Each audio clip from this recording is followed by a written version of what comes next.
Hello. In case you haven't seen my other videos in this series, I regularly post 50-word reviews on my blog of all the movies and video games I'm experiencing for the first time, and now I've decided to make video versions of those reviews as well. But before it becomes a regular thing here, I figure I might as well start by going over everything I've reviewed so far in 2023. I've already begun by separating 3 groups of games, the Metroid series, LEGO games, and From Software titles, into videos of their own. Now it's time to cover everything else. As I mentioned a moment ago, most of these reviews are very brief at exactly 50 words. However, I do occasionally feel compelled to make 1 or 2 additional comments that can't quite fit within those boundaries, things I'd undoubtedly mention if I were writing a longer review. There are a few instances of that here, I'll bring them up as we go along.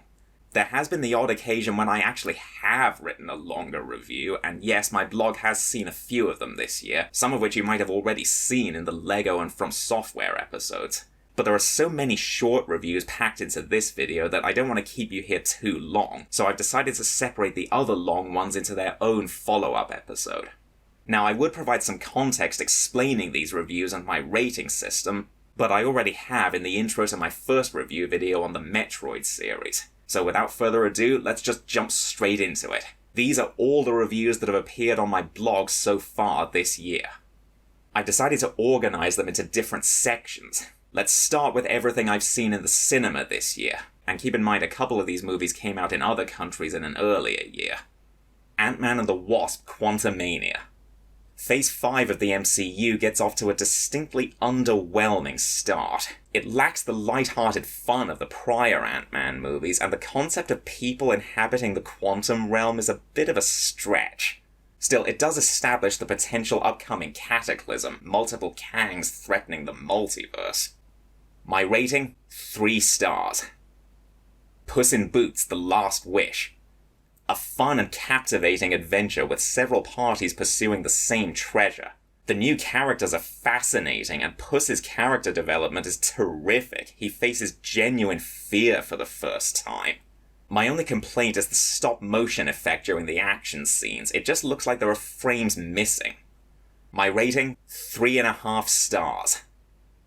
65. How do you make Adam Driver fighting dinosaurs boring?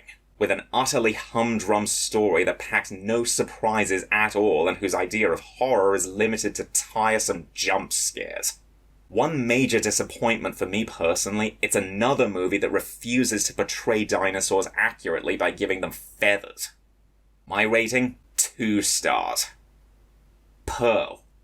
In this prequel to X, the young Pearl dreams of becoming a chorus girl to escape her tedious home life, but also shows signs of potentially dangerous mental illness very early on. It's a compelling character study anchored by Mia Goth's fantastic performance, which reaches its apex near the end.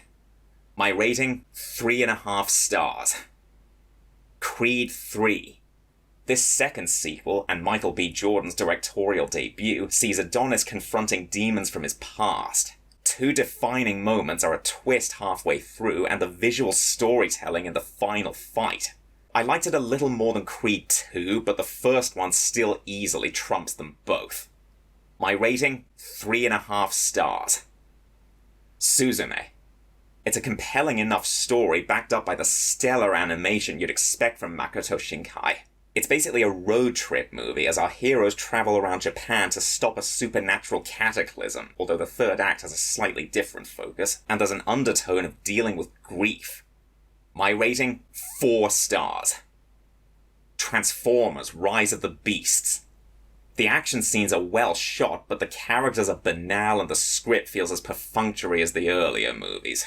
The overall direction, and therefore the actors, feel like they're just going through the motions. In short, it's not good, but still miles better than the Michael Bay outings. My rating? 2.5 stars. Indiana Jones and the Dial of Destiny. There are times when the humor comes pretty close to emulating the original trilogy, but some key elements keep it from matching their entertainment value. I think it's a little too long, maybe by 20 minutes or so, and the action scenes and dialogue are quite often hard to follow. My rating? 3 stars. Spider-Man Across the Spider-Verse. I remain one of the few who can't stand these movies. This sequel does have some glimmers of brilliance, but the animation is just as annoyingly hyperactive as its predecessor. It's mostly a chaotic, cacophonous eyesore. It's only tolerable the few times it does slow down and take a breath. My rating, 2.5 stars. Mission Impossible: Dead Reckoning Part 1. This sequel, easily one of the series' best, is a masterclass in sustaining tension. The action scenes are noticeably long, but never falter. They're set up succinctly enough that the stakes are always coherent. The sheer threat factor of the digital entity opposing the characters adds to the suspense. My rating, 4 stars. Oppenheimer. It focuses more on the legal issues than the science, with half the movie taking the form of a courtroom drama. While the opening isn't the most compelling, the best moments involve ramping up the tension and anticipation to an almost suffocating level, especially the build-up to dropping the bomb. My rating, 4 stars. Elemental. I still think a city of element people was an inherently lame idea. The allegory for immigration and prejudice is blindingly obvious, and the story is extremely hackneyed, but I'd be lying if I said it wasn't a little impactful. Not a terrible movie, but easily one of Pixar's weakest. My rating, 2.5 stars. Talk to Me. After demonstrating how abhorrent teenagers can be, especially thanks to social media obsession, it becomes a grim supernatural mystery that has you questioning what's real and who's truthful. I wouldn't call it scary, but it's certainly a well-written horror film that banks on the situation rather than cheap jump scares. My rating, 3.5 stars. Mavka, the Forest Song. A thoroughly mediocre, albeit well-animated film that's like a checklist of every fairy tale cliché. It gave me several Disney flashbacks, including Pocahontas and Tangled, and apparently it's an equally warped interpretation of its source material. At one point, a montage starts so abruptly that it feels like something's missing. My rating, 2.5 stars. Meg 2, The Trench.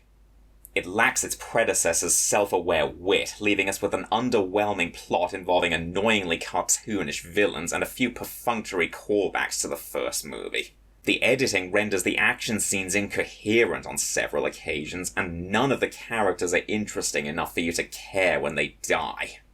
My rating, 2 stars. Scrapper.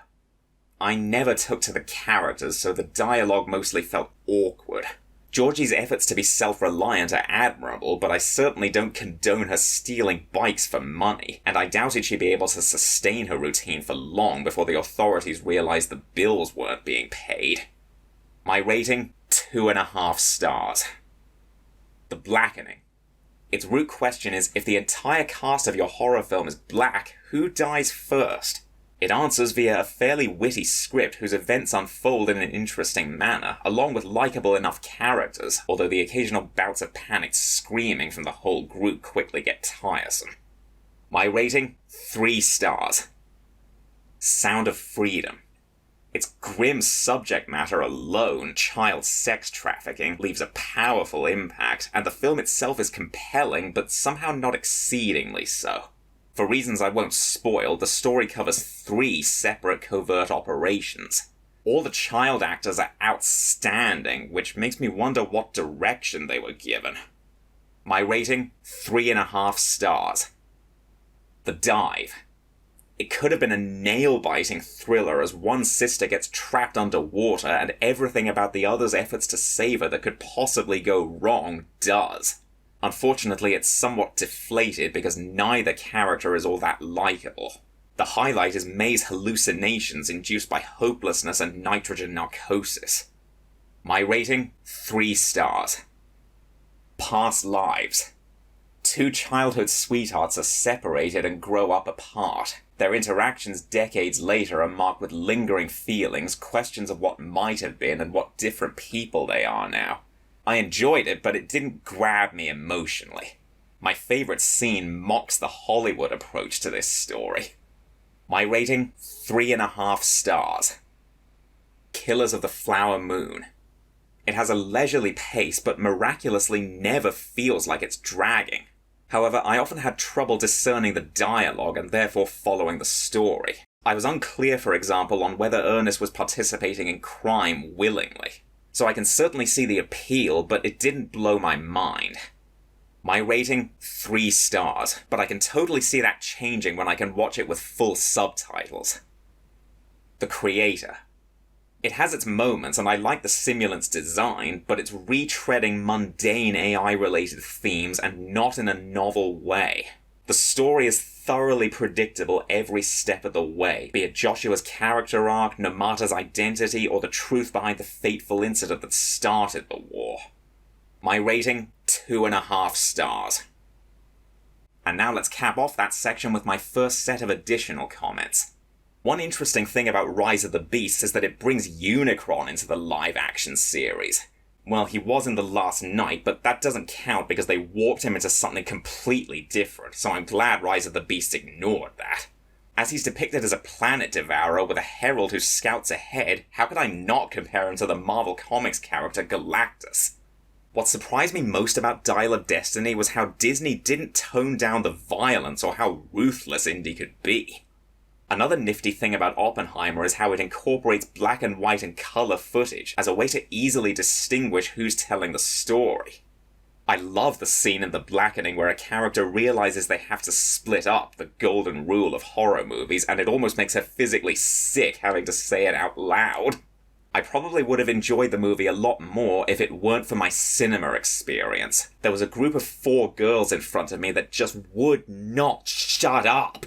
They only comprised about half the audience, but they were making enough noise for 100. I hate moviegoers like that. Our second section is movies from 2023 that I watched at home, either because I missed them in the cinema or because they simply weren't released theatrically. Legion of Superheroes. It glosses over the most interesting part, i.e. Supergirl adjusting to life on Earth, in favour of a thoroughly mundane plot in which she joins a school and defends it from attack. Breaking into the supposedly impregnable vault is so ridiculously easy that you question why it wasn't done sooner. My rating, 2 stars. Magic Mike's Last Dance. This third outing puts Mike in the role of director as he helps a rich socialite prepare a traditional London theatre for a special dance show. There's a line that implies the movie thinks it can break people's shell of pandemic-induced aloofness, but it ultimately falls short of that ambition. My rating, 2.5 stars. John Wick Chapter 4. I've never been a fan of this series, and all my usual complaints still apply to this one. I don't care at all about the story or characters, so I'm not invested in the action scenes, and the incessant use of guns quickly becomes monotonous. Dreary movie, but great ending. My rating, 2.5 stars. Justice League Warworld. At first it seems like an anthology of heroes in inappropriate settings, Wonder Woman in the Old West, Batman in a sword and sorcery adventure. The reason is revealed later, but the initial setups are too bizarre to be compelling. Ultimately, it never manages to be more than mildly interesting. My rating, 2.5 stars. Knock at the Cabin. I'm sure the book is better, the premise is dripping with potential, but the film comes across as Shyamalan's typical brand of silliness. The dialogue never sounds natural, the framing is often distractingly bizarre, and the occasional flashbacks are placed at complete random and shatter the flow of the narrative. My rating, 2 stars. Batman, The Doom That Came to Gotham. An alternate universe Batman in the 1920s goes up against a Lovecraftian eldritch abomination. It's interesting to see the familiar characters' revised roles and how the horror-induced madness ties into Batman's past, but the climax goes so completely off the rails, even given the context, that it irreparably taints the movie. My rating, 2.5 stars. Plane. For the most part, the situation feels frighteningly real, both the plane crash and the danger the survivors find themselves in with the local militant rebels. The last act weakens the movie a little by turning into a straight-up action fest, but overall it's still a fairly tense and captivating thriller. My rating, 3.5 stars. Air.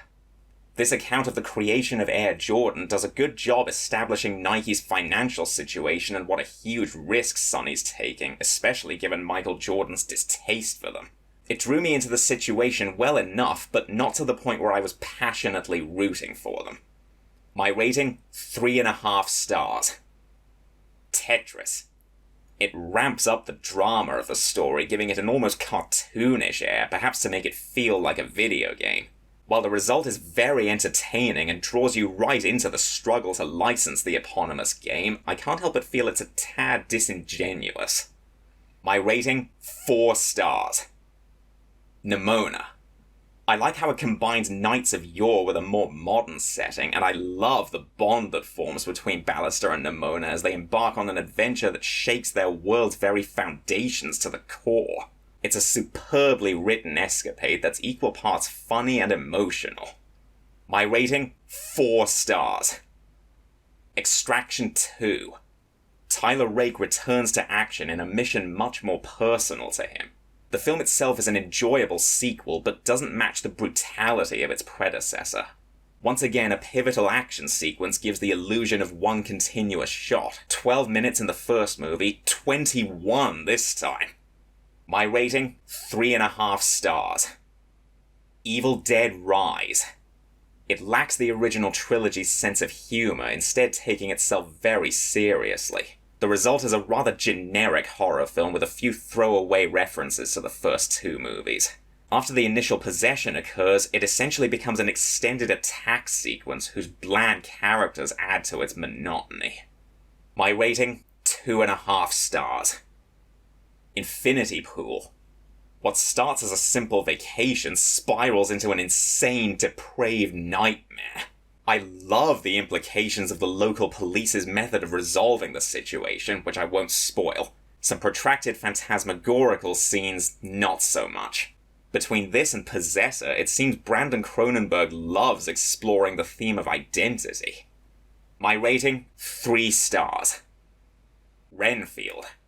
There are some highlights, like the opening montage simulating the 1931 classic and Dracula's makeup in his initial monstrous form, but overall the script and performances aren't crisp enough for my taste.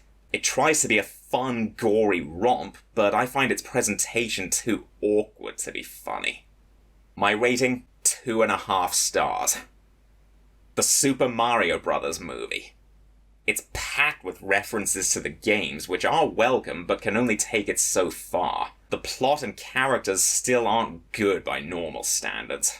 The constant battle between gleeful fan service and lame dialogue makes the movie only half bearable. Miles better than the live-action film, though. My rating? 2.5 stars. Polite Society. Everything, including the villain's wickedness, is ramped up to an awkwardly cartoonish level, which might have been forgivable if it were in Rhea's imagination, but as the film progresses, that explanation becomes increasingly implausible. Even if the exaggeration was the whole point, I never found it remotely charming or funny. My rating? 2.5 stars. Dungeons & Dragons: Honor Among Thieves. The story is pretty solid, with the bulk of the party's quest being to acquire a magical item essential to the heist. However, it also leans heavily on comedy, and something about the performances means the jokes often don't land. Far more impressive is its significant dose of practical effects. My rating? 3 stars. Missing. The editing cuts between June's frantic actions on her computer faster than I can mentally process them, which enhances her panic but isn't necessarily stressful in a good way. For that and some moments that venture too far into melodrama, I'd say it's good but not on par with Searching. My rating? 3.5 stars. Guardians of the Galaxy Volume 3. The Guardians are on a desperate quest to save Rocket's life, while we also get a very welcome dive into his backstory. Taking Avengers Endgame into account is also appreciated. I still don't care for these characters overall, but this is the closest I've come to enjoying a Guardians movie. My rating? 3 stars. Sisu. The opening is terrific, beautifully introducing the protagonist with no dialogue. Then it becomes an increasingly silly action movie when he starts fighting back against the Nazis pursuing him. Its over-the-top violence is charmingly goofy at first, but his escapes become so preposterous that suspension of disbelief is utterly demolished. My rating? 2.5 stars. No hard feelings. The laughs are a bit sparse, and Maddie's mandatory attempts to flirt with Percy are just plain awkward at first, but it becomes pleasant enough when they start to form a genuine bond, age difference aside. Jennifer Lawrence's nude fight scene is definitely a comedic highlight for its sheer absurdity. My rating? 3 stars. Asteroid City. It's Wes Anderson's usual flavour of visually striking, complete with crafty camera work, but at times the storytelling gets too bizarre for its own good, especially the dramatised meeting between playwright and actor. Most of the story is the play within the narrative, but the behind-the-scenes interludes don't always flow together. My rating? 3 stars. Beau is Afraid. It's basically a 3-hour fever dream. There are a couple of moments that effectively convey Beau's mental state, but if the whole experience is in his head, I have to wonder what inspired it. It could be anxiety or severe paranoia, but last I checked, those didn't have hallucinatory effects. My rating? 2.5 stars. Barbie. To my surprise, I liked it. I know very little about the Barbie phenomenon, but the movie educated me through its satire. It mocks everything from gender politics to montage music. The amplified goofiness does somewhat impair it, especially making the real world just as much a caricature as Barbie Land. My rating? 3.5 stars. A Good Person. An enjoyable drama following 2 people whose lives are affected by the same fatal car crash, anchored by 2 strong performances. Florence Pugh plays the sole survivor, whose guilt and addiction to painkillers induce a cycle of self-destruction. Morgan Freeman plays a former alcoholic struggling to raise his teenage granddaughter. My rating? 3.5 stars. One interesting thing about Air is how they go out of their way to never show Damian Young, the actor playing Michael Jordan. One thing that did amuse me about D&D Honor Among Thieves was the hither-thither stuff, specifically the portals it creates. All you had to do was make one of them orange and they could have stepped right out of the game portal. Section 3 is other older movies I watched at home. It includes Final Fantasy VII Advent Children, a couple based on Michael Crichton novels that I just read not long before, and a few that I already saw years ago but wasn't fully paying attention to, so I wanted to see if they really deserve the low rating I gave them somewhat arbitrarily. Then there's the 4 movie continuations of Star Trek The Next Generation, because I just finished watching the show itself, so I thought, why not? And finally, 5 that I chose as part of my regular Halloween tradition of watching a few horror movies I haven't seen before. Congo. It turns a flawed but fairly engaging book into a very silly mess. The acting and effects are subpar, and it often completely contradicts the book for no adequate reason. Not only is the diamond's function changed, but the drive to find them is shifted to a completely new character. My rating? 2.5 stars. The Andromeda Strain. It somehow manages to seamlessly translate the book's style to the screen. The tone and text overlays are a spot-on visual depiction of a report. Still, I'm glad I read the book first, because there are some things it doesn't quite capture, like the weight of a pivotal communication error. My rating? 3.5 stars. Final Fantasy VII Advent Children. It puts flashy action scenes firmly before story, so the groundwork is so ill-defined that the action feels unwarranted and tiresome.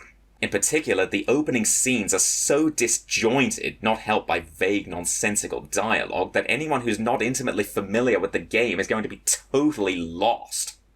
My rating? 1.5 stars. Syriana.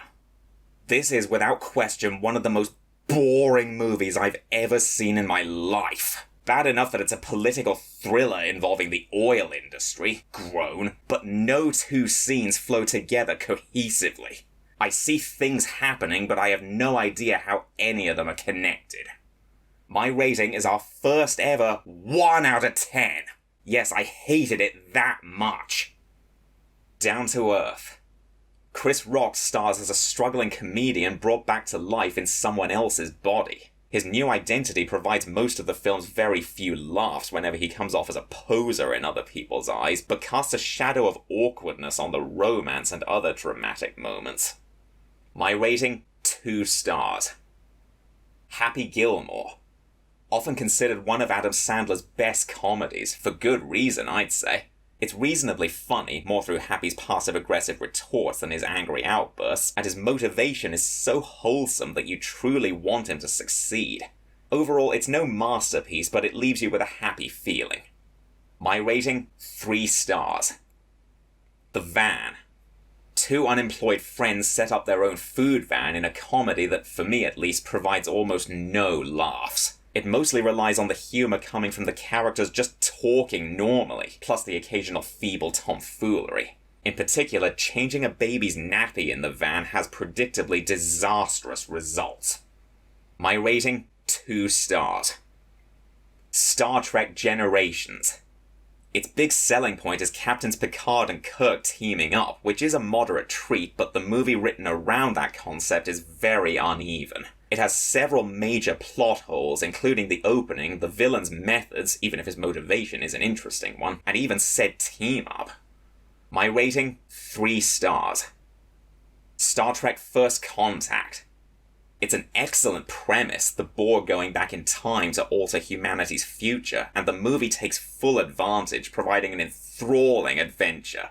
Highlights include the parallels between Data and the Borg, and Zefram Cochrane, the man who made First Contact possible, not quite being the hero everyone thinks.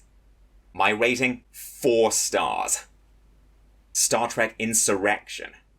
Easily one of the most underwhelming Star Trek movies. It barely sets up the situation before throwing you headlong into it. The show already explored the premise before and better, and the supposed bad guys honestly seem far more ethically sound than Picard. Not even the action scenes are exciting. My rating? 2.5 stars. Star Trek Nemesis. This is one of the most off-putting Star Trek movies, largely because of tone. It doesn't even feel like Star Trek, more like a generic dumb sci-fi action romp. The dynamic between Shinzon and Picard had some potential, but often leads to pretentious dialogue, and the action scenes are ridiculous. My rating? 2 stars. Mystery of the Wax Museum. This was one of the first films shot in primitive Technicolor, and it works very well here. Visuals like the opening fire must have been eye-popping at the time. The film itself is not the most cohesive, but still generally gets the point across, particularly when Igor first sees Charlotte. My rating? 3 stars. House of Wax. I think this remake is far superior to the original. The plot is better written and more engaging because the stakes are much more personal for the characters. Interestingly, much like how the original helped push the envelope for color film, this version was one of the earliest 3D movies. My rating? 4 stars.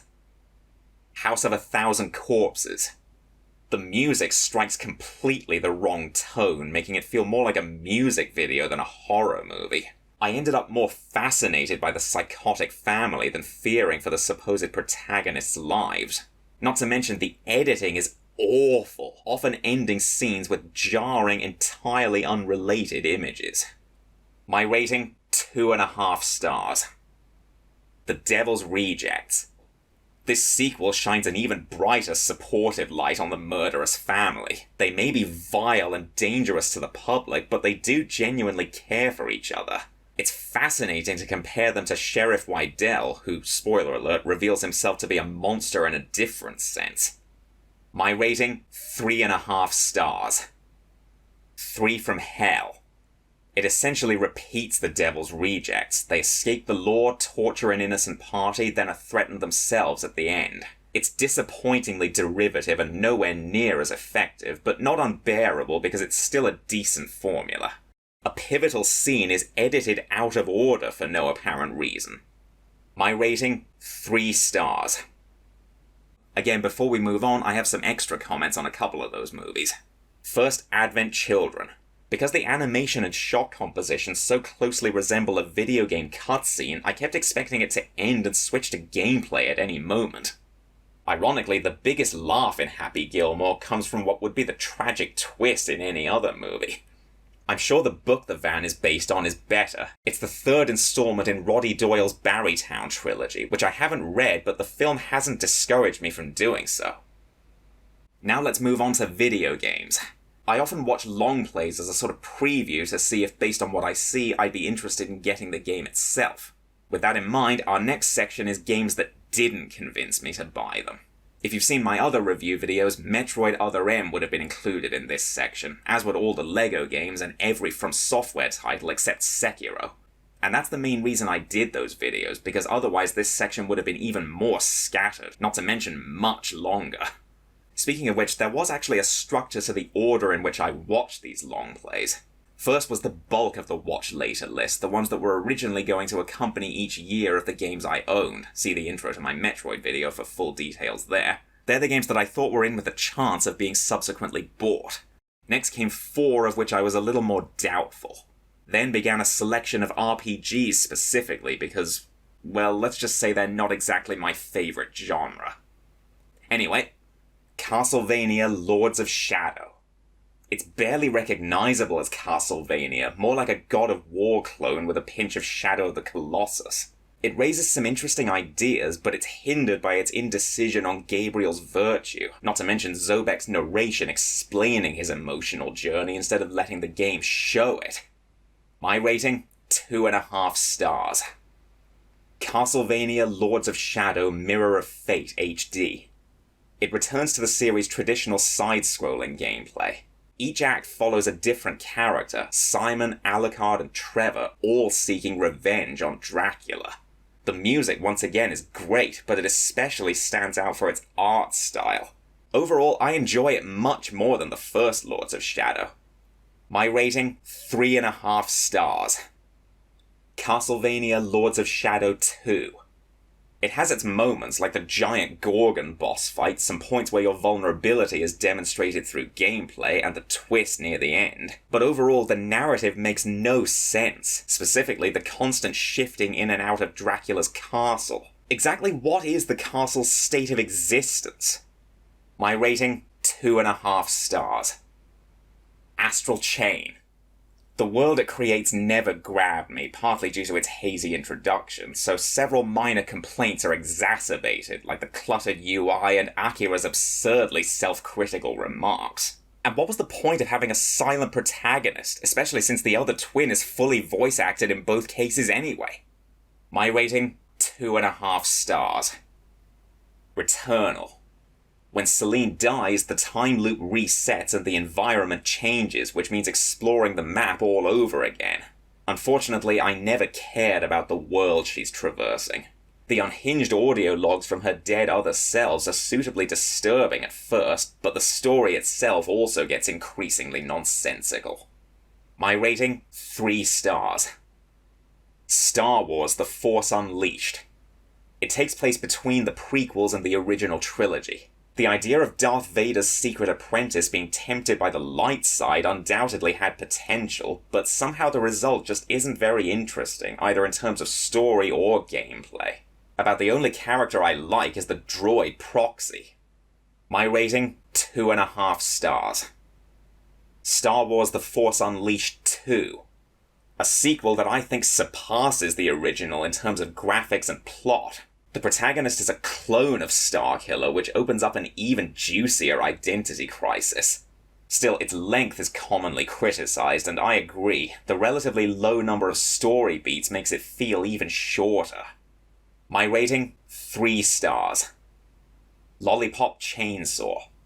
I'll give it this, it's unabashedly immature, lewd, and irreverent. It's clearly going for mindless fun, but it leans too much on the mindless side. The story and jokes are a barrage of nonsense, and overall it's so stupid that I could swear I actually felt my brain cells die. My rating? 2 stars. Okami.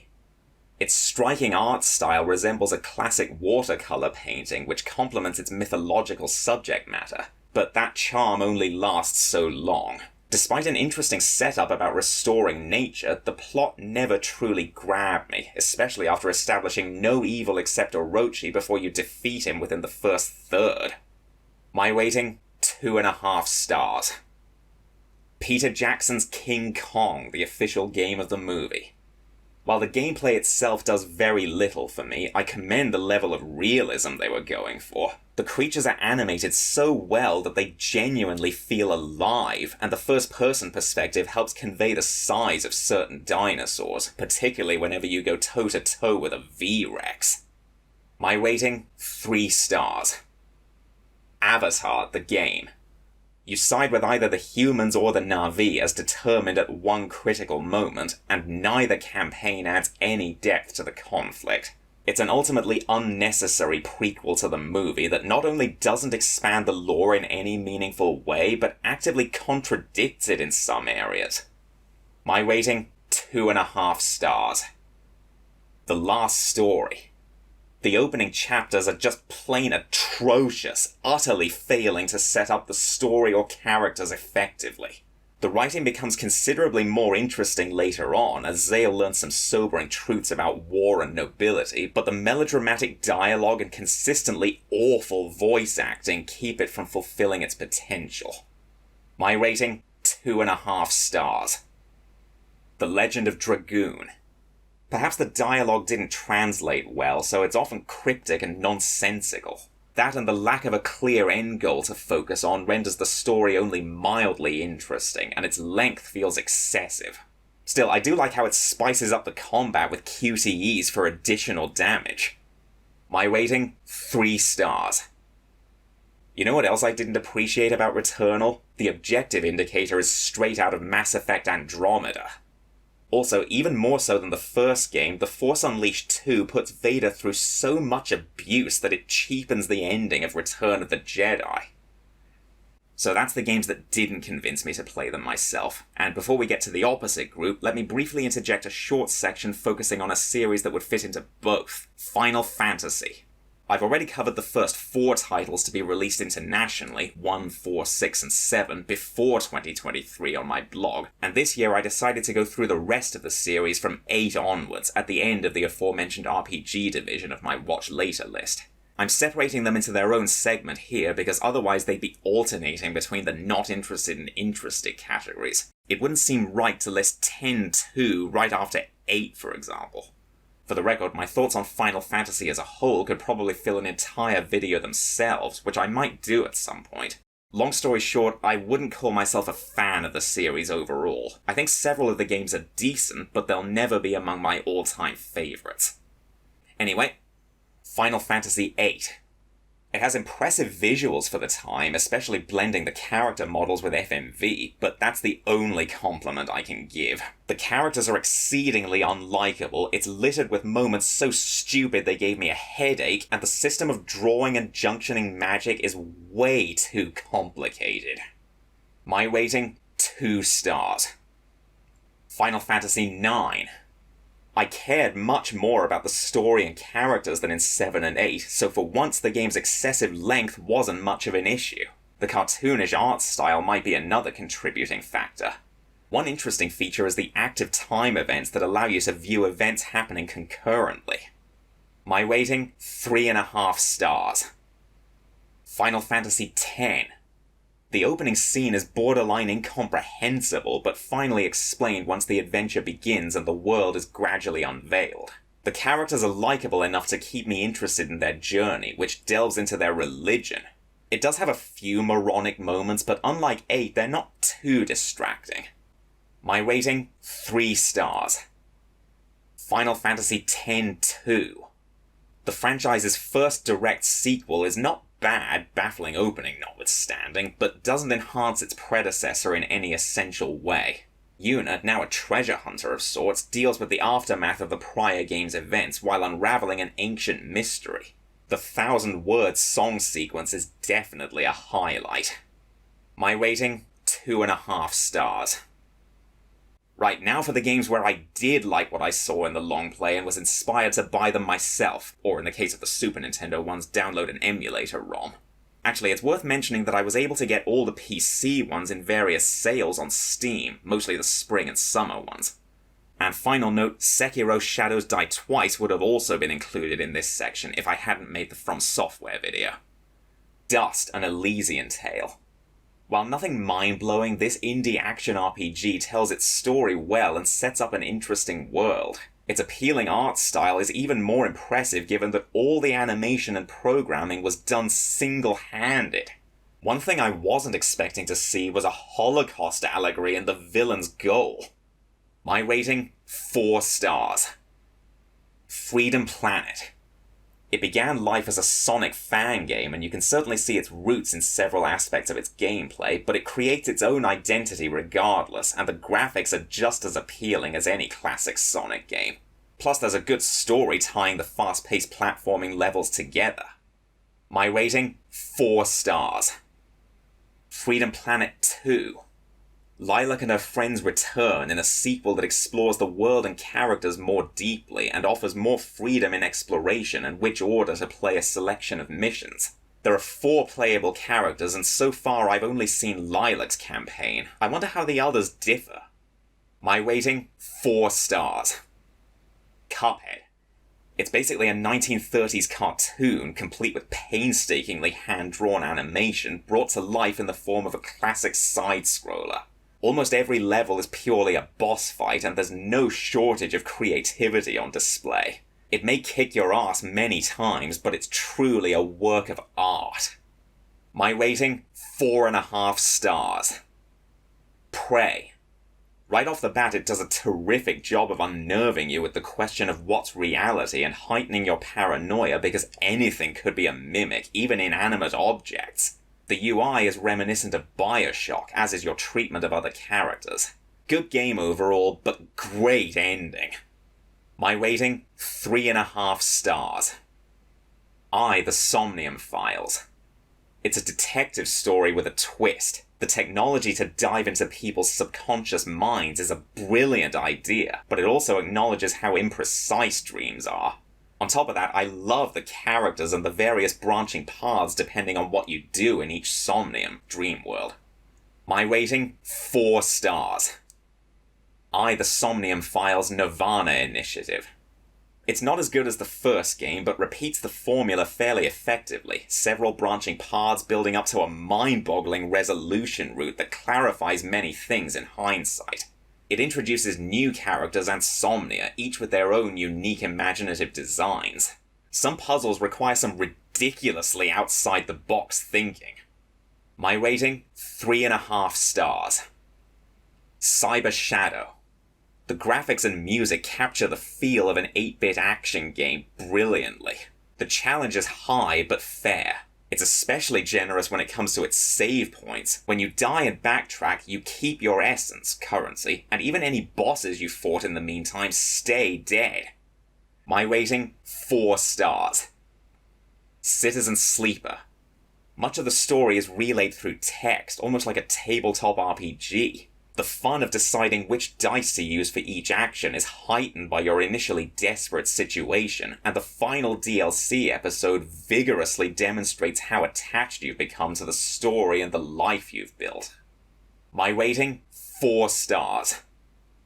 A Hat in Time. The gameplay is an affectionate tribute to classic 3D platformers. You can definitely see echoes of Super Mario 64 and Psychonauts, but it's without doubt one of the weirdest games I've ever seen. The premise is such a disparate mishmash of elements that I was never truly drawn into it. My rating? 3 stars. Sly Raccoon, aka Sly Cooper and the Thievius Raccoonus. It's a fun adventure that combines platforming and stealth mechanics, and you sympathize with Sly despite his being a thief because he's on a deeply personal mission to reclaim his family's legacy. Each boss fight is distinctive and shakes up the pattern just as you're starting to think it's easy. My rating? 3.5 stars. Sly 2, Band of Thieves. It's better than its predecessor in some ways, but the original is still preferable in others. It's a trade-off. Progression is somewhat more linear this time, as each plan comes together step by step. The stakes are less personal, but the story is still exciting as things keep going wrong. My rating, 3.5 stars. Sly 3, Honor Among Thieves. Essentially the same gameplay formula as Sly 2, except the premise is the trio assembling a full team for the climactic heist. Obviously it has some unique gameplay moments of its own, including playing as Inspector Fox for the first time, who's thankfully recast with a much better voice actress. My rating, 3.5 stars. Sly Cooper Thieves in Time. This one stands out for going all out with the diversity. Each of Sly's ancestors brings a new gameplay mechanic to the table, mostly different forms of wall climbing, but still, Sly dons several costumes that give him a range of abilities, and there's even more variety in Bentley's hacking minigames. My rating, 3.5 stars. Divinity Original Sin Enhanced Edition. From what I've seen in a plot summary video and briefly in a Let's Play, I like how the combat is turn-based. I think the story's okay, but there are so many options for how to advance it that I'm curious to know what effect my choices would have. My rating, 3 stars. Divinity Original Sin 2 Definitive Edition. The gameplay is identical to its predecessor, but I like the story considerably more. Although it still determines the fate of the world, the stakes seem more grounded and personal. So while it's not my favourite RPG narrative, I again look forward to seeing how my choices would shape it. My rating, 3 stars. Earthbound. A profound masterpiece that lures you in with colourful graphics, zany humour and character designs, and delightful music. The narrative never loses traction due to its simple, focused goal from which you never stray far, but it's after you collect all 8 melodies that the game's real power kicks in. My rating, 4.5 stars. Live Alive. A decent RPG in which each chapter follows a different protagonist across various time periods before a finale that ties them all together. Each chapter has its own unique gimmick, including setting up traps and learning opponents' combat moves. My personal favourites are the distant future and the Middle Ages. My rating, 3.5 stars. Pandora's Tower. You battle a string of monsters to save your girlfriend from a curse. Sound familiar? I like how it focuses squarely on that simple, accessible premise at first, and the backstory and world are gradually fleshed out as the quest progresses. Some moments gave me distinct Ocarina of Time flashbacks. My rating, 3.5 stars. Super Mario RPG Legend of the Seven Stars. Not only does putting the Mario characters in an RPG format work surprisingly well, but they complement its child-friendly fairy tale premise, complete with Star Road granting wishes. I particularly like the music, and not just the remixes of familiar melodies. I'd say the Mushroom Kingdom has my favourite original theme. My rating, 3.5 stars. Another thing I liked about Sly 2 was how it was the first to make Bentley and Murray much more involved in the story and gameplay. Whereas they only got the occasional minigame in the original, they even each got to defeat a boss in the sequel. I should also mention that the music gave me strong Psychonauts vibes at times. And what do you know, it's the same composer, Peter McConnell. My first exposure to the Divinity Original Sin games was a Let's Play rather than the usual long play without commentary, but I didn't feel like watching it all the way through. For one thing, I didn't like some of the events that transpired. I felt like I would have handled things differently. But my main concern was to see how the whole story played out, so I could decide if the games were worth scores or even hundreds of hours of my time. I wanted to be able to make that call for both of them before the Steam Summer Sale ended. Also, I took a look at some plot summary videos for the other games in the Divinity series while I was on it. I was far less sold on them, so I think the original Sin titles will be my only interaction with the series. And finally, a few games that I already own and for whatever reason decided to play this year. Except for Guitar Hero 6, where I was watching a YouTube playlist of all the songs because that's what I was interested in. If I hadn't already done another video on the subject, this section would have also included all the Metroid games from Prime 3 onwards. And again, that's why I did that. That would have been a rather awkward assortment, don't you think? The Dark Pictures anthology, House of Ashes. This is easily my favourite Dark Pictures installment so far. It's not devoid of clunky dialogue, but thankfully has much less than its two predecessors. The story is all the more engaging as a result. The characters have to survive a supernatural menace, but their war-driven rivalry further complicates things. My rating? 3.5 stars. The murder of Sonic the Hedgehog. The Sonic characters unite for what starts out as just a birthday game. The mystery is fun and includes many familiar tropes of the genre, including red herrings. Your character thinking before making an argument involves a running minigame that can get incredibly frustrating when you just barely clip obstacles. My rating? 4 stars. The Dark Pictures anthology, The Devil in Me. The preview suggests a psychological horror outing, a dive into the mind of a serial killer. Instead, it's mostly a big escape room scenario, though still a compelling one that revolves around said killer, and the almost universally solid character writing ultimately made this my new favourite of the series. My rating? 3.5 stars. Guitar Hero Warriors of Rock. The setlist is decent overall, very few high points, but nothing unbearable. But they went above and beyond with the presentation, both the fully narrated story mode and the in-game performances. Of particular note is the rapid-fire editing during 9 Inch Nails' Wish and the custom animations in Bohemian Rhapsody. My rating? 3.5 stars. Animal Crossing New Horizons. It provides a cute little home away from home. There's the usual stuff like customizing your house and talking to your neighbours. My starting villagers were Paula and Stinky. But one feature I wasn't expecting was digging for fossils. That's what keeps me playing, the goal of finishing the museum. My rating? 4.5 stars. Super C. It retains the invigorating run-and-gun formula of the original Contra, but keeps you on your toes by spawning enemies behind you much more frequently. Constantly, in fact. The alien inspiration is also much more blatant.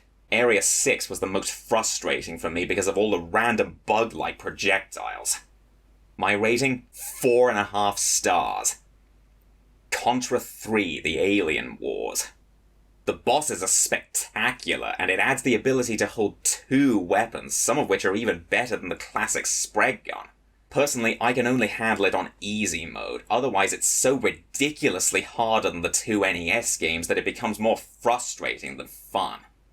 My rating? 3.5 stars. Contra Hardcore. For me, Sega wins the 16-bit Contra duel hands down. The challenge never detracts from the fun, whereas Contra 3 is often just plain annoying. Plus, you can hold up to 5 weapons, there are 4 playable characters, and some branching paths along the way, offering much more replay value. My rating? 4.5 stars. Wolfenstein 3D.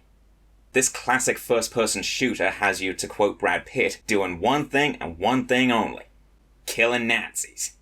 No objections there, but navigating the levels is more irksome because there's no map, making it very easy to get lost. You might say this game walked so Doom could run.